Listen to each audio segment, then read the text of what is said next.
Well, hey there, my friend. Jonathan Dorr with you here. Thanks so much for listening in, watching here on the channel. Wherever you are seeing or hearing me, welcome aboard. What a privilege it is, honestly, just to have a few moments of your time. Time is so precious, so that you've showed up here, that you're listening here, watching here, I do not take for granted. It's really cool to have this moment with you. Please make sure you have subscribed. I hate saying it every day, but it does make a big difference. YouTube likes to promote things, hide things. So the more subscriptions, the more notifications, the more likes, it really helps it to get around and reach more people. So please do that. And of course, as always, if you haven't done it yet, grab yourself a free copy of my book, Bridging the Gap. There'll be a link here for you. Hit that link and grab yourself a free copy. I'll send you a chapter every 2 days and give you some follow-up stuff, which I think you're really going to love. Free gift from me to you. Now, let's do it. Today, we are going to talk about a really interesting insight, an important insight, an insight that I think is shared by so many great wisdom teachers across so many different cultures. It's something we need to be reminded of if we don't want to be victims. It's a quote from an Indian spiritual teacher. Let's jump in and do it. It is our own mental attitude which makes the world what it is for us. Our thought makes things beautiful. Our thought makes things ugly. The whole world is in our own minds. Learn to see things in the proper light. All right, this opens up a huge area of the personal development landscape, the growth landscape. The first thing I always like to say when discussing this topic is my heartfelt belief in objective reality. We're in a moment in human history where the concept of relativity, of relative truth, truth wars is a big thing. So let me just put my hand up and say I'm a firm believer in the reality of objective truth. So this idea that we can simply shape the world by our thoughts is problematic for me. I mean, first, it's got bad overtones of that book, The Secret, where if you just think about it long enough, it'll manifest. It's like, I want a cheeseburger, I want a cheeseburger. Well, they would argue that if you think about a cheeseburger, it may lead you to go and buy a cheeseburger, so I get the point. But I often I give people the example of, the atomic bombings of Hiroshima and Nagasaki. That's an objective reality. Now, people that experience that and the aftermath of that, it is true that they could choose their thought patterns around what happened, and I'm sure many did. And, last week I gave an example of an incredible book called The Forgotten Highlander, which I just think is phenomenal. And this was a true story, a biography of a man who survived almost 4.5 years of imprisonment by the Japanese in the Second World War and went through the most unspeakable things. And, he suffered so much, but his mindset and his perspective on it all didn't minimize the objective reality of the suffering. And believe it or not, he was actually in Nagasaki. He was a Scottish soldier. He was in Nagasaki when the bomb detonated. So it's kind of all tying together here today.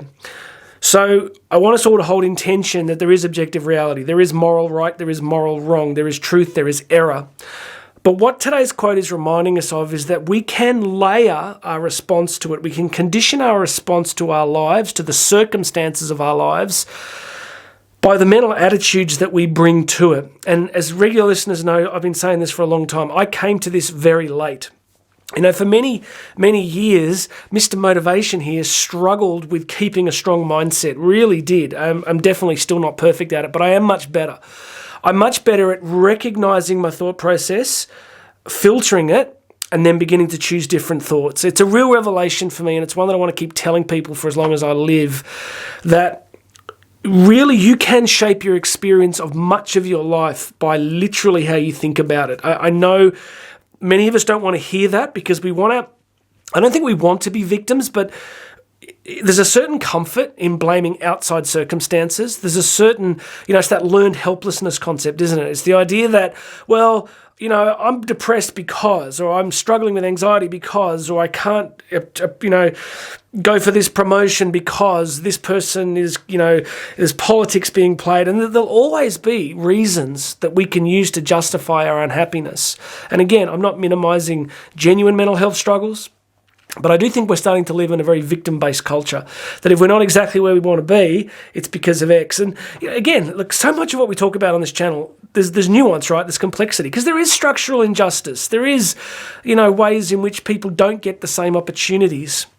But no matter where we are in life, I think we do have an invitation to consider carefully on an ongoing basis how we think about different things. So we do, I believe, shape our reality in a considerable way by the quality of our thinking. So all I want to do today is say to you, whatever difficult circumstances are in your life at the moment, then begin to pay attention to your thinking about it. Because the first step is to pay attention. You can't change thinking that you're not aware of. So as you begin to notice it, just capture it and go, yes, that's negative. And sometimes what can be happening is there's a physiological component. You can be run down, tired, exhausted, whatever, and that makes it difficult to be super positive about things. So sometimes you just need rest or a good meal or a change of circumstance or a change of scenery. After getting out of the studio today, I'm taking the motorbike off-road. I've got this fancy new GPS. I'm really excited because I've found this place in the middle of nowhere. And I'm just going to go find it. I'm going to test if my GPS works. So if you never see another video, it's because the GPS didn't work, all right? And just send help, all right? So let's agree that our mental attitude shapes a great deal. Let's agree together that we're in control of much more than we think. We are in control of what we think. And if we can begin to pay attention to how we're thinking and the meanings and the values that we're assigning to the realities of our lives, then some pretty profound change is possible. I'm going to stop there. Please make sure you're subscribed. Hit the subscribe buttons wherever you're listening. Grab a free copy of my book, Bridging the Gap. If you want to book me to come and speak, there should be a link here somewhere. And there's another link there for coaching. But I hope this is a blessing to you. My name's Jonathan Doyle. This has been the Daily Message, and we're going to have another one for you tomorrow.